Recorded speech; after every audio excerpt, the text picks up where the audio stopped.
സ്വാഗതം. സയന ടാരക്കടവനിലേക്ക് ഹാർദമായ സ്വാഗതം. ഉറങ്ങുന്നതിന് മുമ്പ് 2 മേഖലകളിൽ താങ്കളോട് എന്താണ് താങ്കളുടെ ഏഞ്ചൽസും അല്ലെങ്കിൽ പൂർവികരും പറയുന്നതാണ് ഞാൻ ചോദിക്കുന്നത്.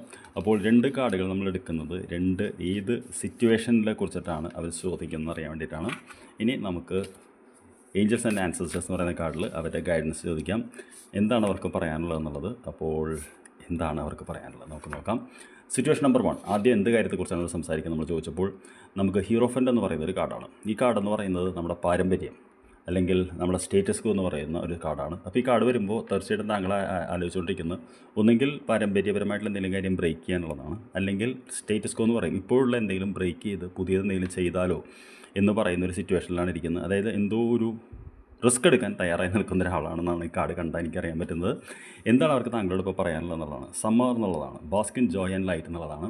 തീർച്ചയായിട്ടും മുന്നോട്ട് പോയിക്കൊള്ളാനാണ് പറയുന്നത്. കാര്യം എന്ന് വെച്ച് കഴിഞ്ഞാൽ ഇതിൽ തന്നെ നമുക്കൊരു ലൈറ്റ് കാണാൻ പറ്റുന്നുണ്ട്. അതിനോട് ചേർന്ന് വായിക്കുമ്പോൾ നമ്മളോട് പറയുന്നത് bask in Joy and light എന്ന് പറഞ്ഞാൽ തീർച്ചയായിട്ടും താങ്കൾക്ക് സന്തോഷവും വെളിച്ചവും കിട്ടുന്നതാണ് പറയുന്നത്. അപ്പോൾ ഇത് ഒരു ആത്മീയത കൂടിയാണ്, വിളിയാണ്. ചില കാര്യങ്ങൾ ചില സമയത്ത് നമ്മളത് ബ്രേക്ക് ചെയ്യണം എന്നുള്ളത്. തീർച്ചയായിട്ടും താങ്കൾ കറക്റ്റ് പാതയിലാണ്, ധൈര്യമായിട്ട് പൊക്കോളൂ ആ ഒരു കാര്യത്തിൽ എന്നുള്ളതാണ് പറയുന്നത്. ഇനി രണ്ടാമത്തെ സിറ്റുവേഷൻ നമുക്ക് എന്താണ് നോക്കാം. ഈ കാർഡ് എന്ന് പറയുന്നത് 5 ഓഫ് കപ്സ് എന്ന് പറയുന്ന കാർഡാണ്. ഇത് ഇന്നലെയും വന്ന അതേ കാർഡാണ്, ഇത് വേറെ ഡെക്കാണെന്ന് മാത്രമേ ഉള്ളൂ. 5 ഓഫ് കപ്സ് എന്ന് പറയുന്നത് നിരാശയുടെ കാർഡാണ്, ഡിപ്രഷൻ്റെ കാർഡാണ്. അതായത് സ്പെഷ്യലി സ്നേഹബന്ധത്തിൽ നമുക്ക് ആ വ്യക്തിയെ നഷ്ടപ്പെട്ടതിന് ശേഷം നമ്മൾ നേരിടുന്ന കടുത്ത നിരാശ എന്ന് പറയുന്നൊരു കാർഡാണ്. ഈ കാർഡ് വരുമ്പോൾ ഹൃദയത്തിൽ ഒരുപാട് വേദന നുറുങ്ങിയിരിക്കുന്ന ഒരു വ്യക്തിയായിരിക്കും താങ്കൾ. അത് പല കാരണങ്ങൾ കൊണ്ടാവാം, പക്ഷേ അത് പ്രധാനമായിട്ടും റിലേഷൻഷിപ്പ് ട്രസ്റ്റുമായിട്ട് ബന്ധപ്പെട്ടതാണ്.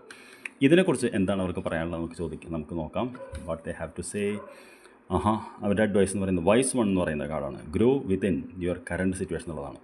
അതായത് നമുക്ക് ഏത് സാഹചര്യങ്ങളുണ്ടെങ്കിലും നമ്മളതിൽ വളർന്നേ പറ്റുമെന്നാണ് പറയുന്നത്. അപ്പോൾ ഇപ്പോഴത്തെ ഒരു നിരാശാജനകമായിട്ട് സാഹചര്യത്തിലും നമ്മൾ വളരാനാണ് പറയുന്നത്. കാര്യം വെച്ചാൽ നമുക്കറിയാലോ, വേദന പഠിപ്പിക്കുന്ന അത്ര വിജയങ്ങൾ നമ്മളെ പഠിപ്പിക്കാറില്ല, പരാജയങ്ങൾ പഠിപ്പിക്കുന്ന അത്ര വിജയങ്ങൾ പഠിപ്പിക്കാറില്ല എന്ന് പറയും.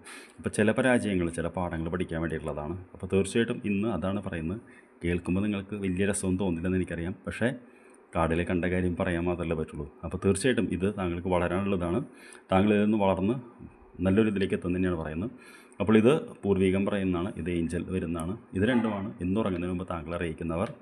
I wish you good night. നമുക്ക് നാളെ രാവിലെ കാണാം. Sleep well.